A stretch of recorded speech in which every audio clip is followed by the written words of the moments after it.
to 1976. I think you can leave pretty much everything after 90. After his last truly great record was Blood on the Tracks. Desire is a good record, and after that you can forget. But what he did from 62 to 76 is just incredible.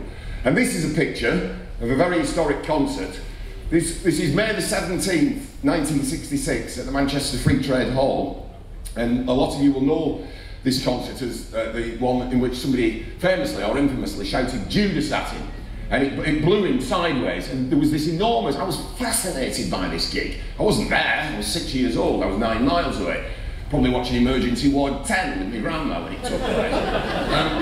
But he was there, 12 months earlier he'd appeared on a UK tour, which is in Don't Look Back, and at that stage he was still the acoustic guitar minstrel, still pretty much the Woody Guthrie protege, but in a black leather jacket. And in the space of 12 months, he came back with these guys, called then the Hawks, later the band. There's Rick Danko on the bass, you've got Robbie Robertson here on the lead guitar, and for some reason on this particular evening they chose to have Paul Merton on drums.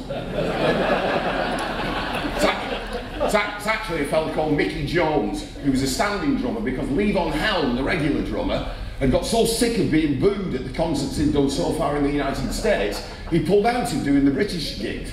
And there was almost civil unrest at a lot of these gigs because there was this huge tension between those people who still wanted him to be the folky and those who embraced this new kind of, well, psychedelic. You know, 12 months earlier it had been blowing in the wind, and suddenly he turns up here and it's like jewels and binoculars hang from the head of the mule. And I go, what the bloody hell is it?